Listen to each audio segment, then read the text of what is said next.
Bismillah. Innal hamdalillah nahmaduhu wa nasta'inuhu wa nastaghfiruh wa na'udzu billahi min shururi anfusina wa min sayyiati a'malina. May yahdihillahu fala mudilla lahu wa may yudlil fala hadiya lahu. Wa ashhadu an la ilaha illallah wahdahu la syarika lahu wa ashhadu anna Muhammadan abduhu wa rasuluh. Ya ayyuhalladzina amanu taqullaha haqqa tuqatih wa la tamutunna illa wa antum muslimun. Ya ayyuhan nasu taqu rabbakumul ladzi khalaqakum min nafsin wahidah wa khalaqa minha zawjaha wa batha minhuma rijalan katsiran wa nisaa wattaqullaha alladzi tasaaluna bihi wal arham innallaha kana 'alaikum raqiba.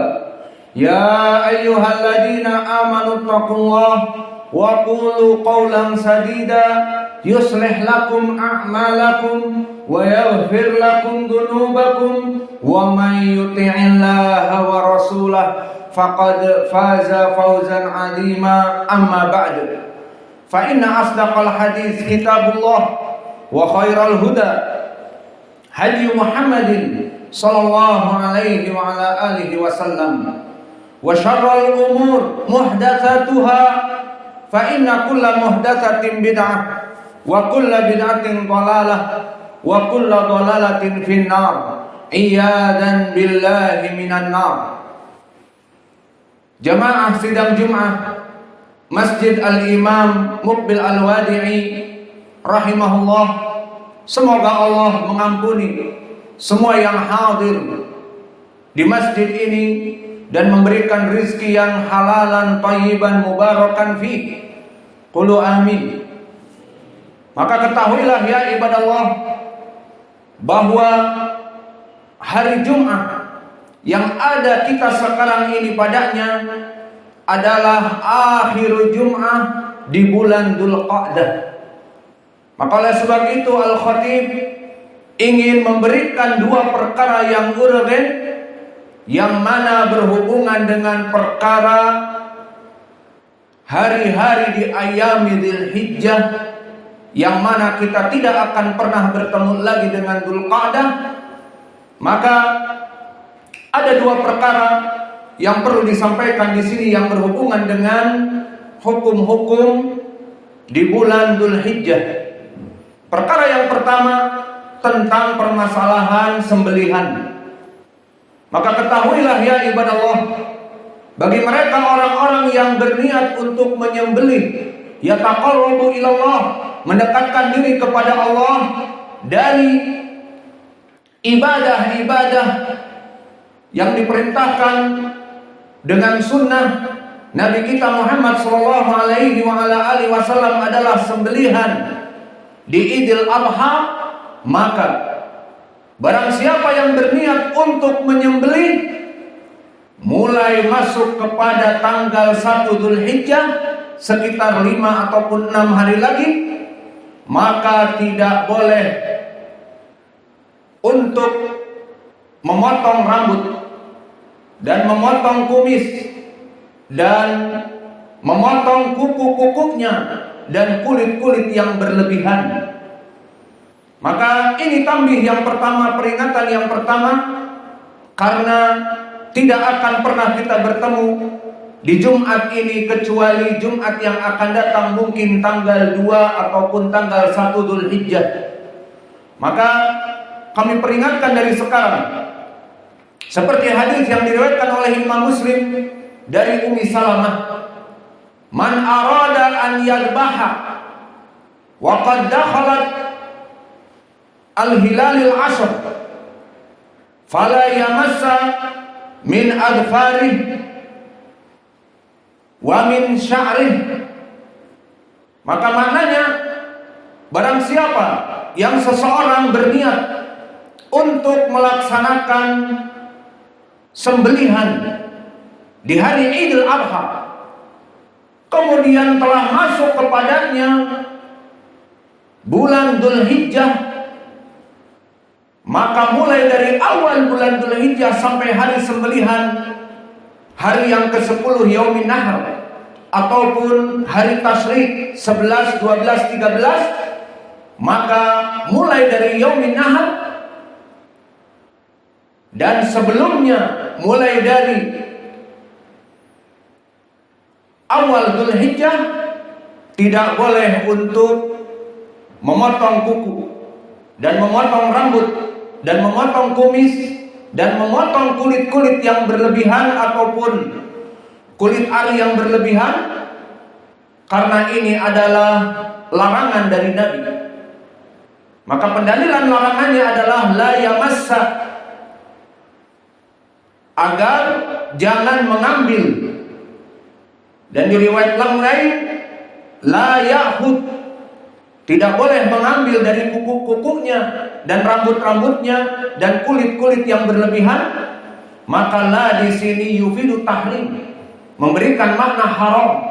Maka para ulama mengatakan sembelihannya bisa diterima jika dia memotong rambut sebelum hari sembelihan, namun dia berdosa. Alhasil, ini tambih yang pertama kami sampaikan, karena di Jumat yang akan datang kita akan masuk mungkin di hari yang kedua ataupun 1 Dzulhijjah.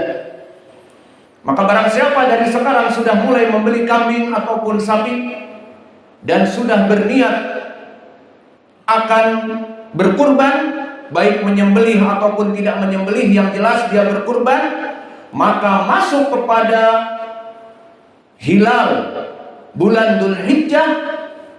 Sekarang tanggal 25, maka 4 hari lagi.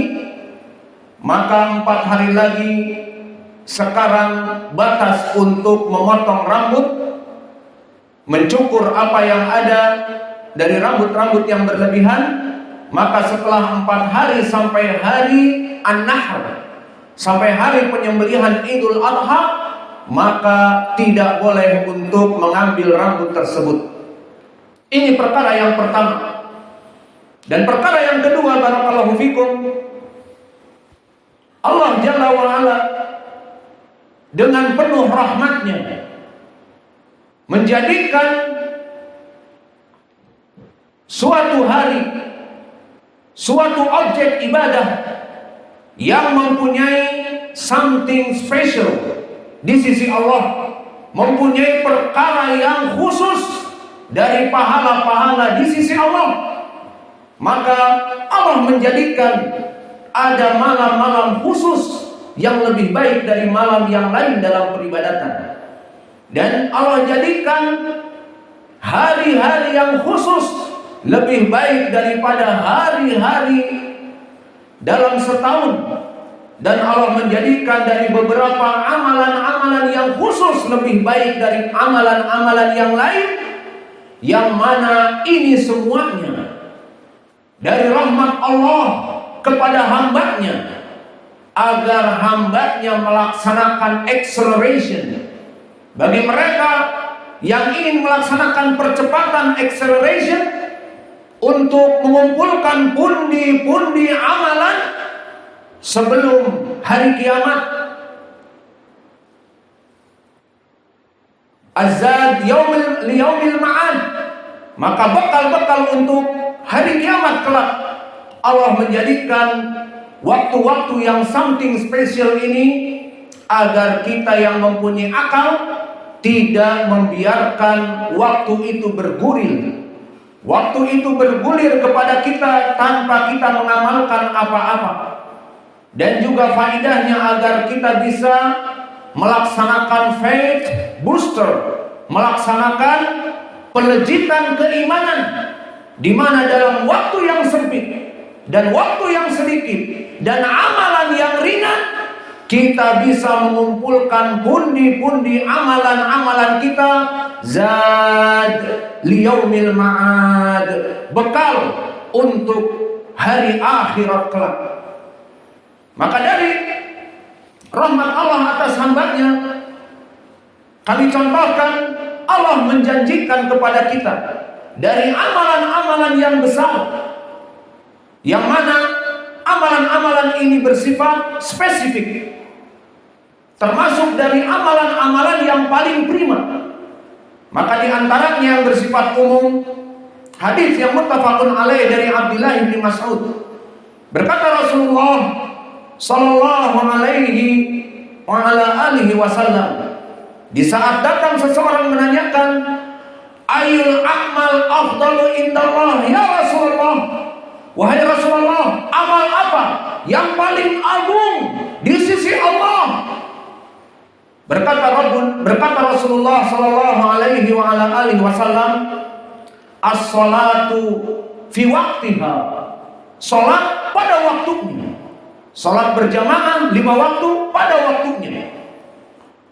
Kemudian birrul walidain, berbuat baik kepada kedua orang tua. Jika sudah tidak ada, maka beristighfarlah untuk keduanya. Dan yang ketiga, al-jihad fi sabilillah. Maka dari hadis yang muttafaqun alaih dari Ibnu Mas'ud yang sahih ini, dijadikan beberapa amalan lebih afdal dari amalan yang lain, seperti yang disebutkan tadi. Dan begitu pun dari contoh afdaliyah dari amal, misalnya adalah puasa sunnah. Maka puasa sunnah dari puasa yang dicintai oleh Allah Jalla wa'ala, namun telah datang nas puasa sunnah yang paling baik apa? Maka di dalam hadis yang muttafaqun alaih dari Abdullah bin Amr bin Al-As, afdalu siyami ahadikum kasiyami akhina Daud alaihi salam, yuftiru sauman wa yasumu sauman.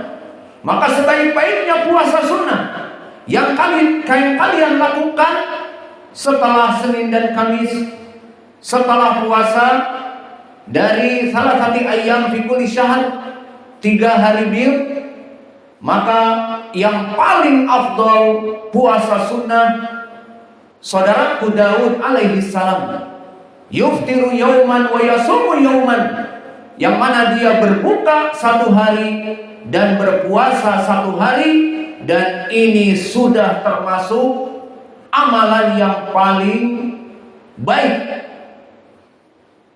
dari puasa-puasa sunnah. Dan demikian juga dari rahmat Allah Jalla wa'ala, Allah menjadikan kekhususan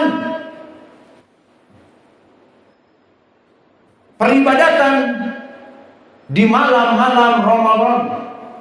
Maka secara mutlak afdalul layali fi dahr lailah al-ashral awakhir min syahri Ramadan.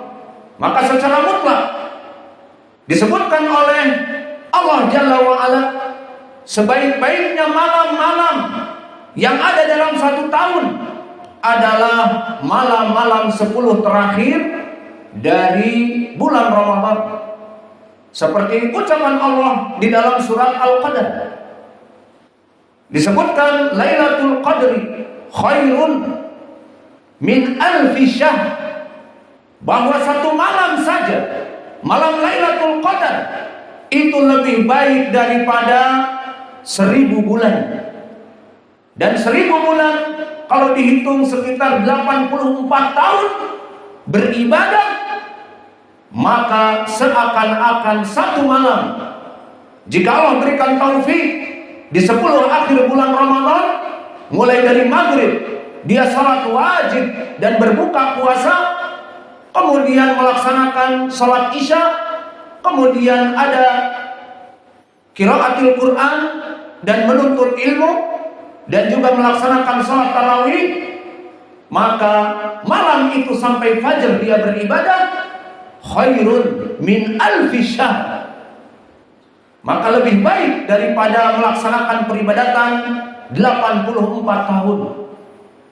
Dan begitu pun ya ibadallah, dari rahmat Allah Jalla wa'ala, maka Allah menjadikan ada hari-hari dalam 1 tahun yang mana ibadah pada hari-hari tersebut sangat dicintai oleh Allah Jalla wa Ala. Maka hadis ini telah datang diriwayatkan oleh Imam Al-Bukhari dan juga di Sunan Abi Dawud dan oleh Imam Ahmad. Dan saya akan menyebutkan lafaz Imam Ahmad yang pertama yang paling mudah. Berkata Rasulullah sallallahu alaihi wasallam, "Mal amalu afdala indallah min hadhil ayyam al-ashr." Yang maknanya, maka tidak ada hari-hari yang paling baik di sisi Allah kecuali 10 hari-hari awal di bulan Dzulhijjah. Asral ayyam fi awal Dzulhijjah. 10 awal di bulan Dzulhijjah, maka hari itu akan datang sekitar 4 ataupun 5 hari dari sekarang. Kalau sekarang tanggal 25, maka sekitar 5 hari lagi. Kalau sekarang tanggal 24 Dzulqa'dah, tinggal 5 atau 6 hari lagi. Maka di riwayat Imam Ahmad disebutkan, ma a'malu afdal indallah. Tidak ada hari-hari seseorang melaksanakan amalan-amalan yang paling dicintai oleh Allah kecuali melaksanakan amalan-amalan ibadah di siang dari bulan Dzulhijjah tanggal pertama sampai kepada 10 bulan Dzulhijjah. As'allahu al-karim Rabbal arsyil azim an yaghfira dzunubana jami'an fastaghfiruh innallaha ghafurun rahimun.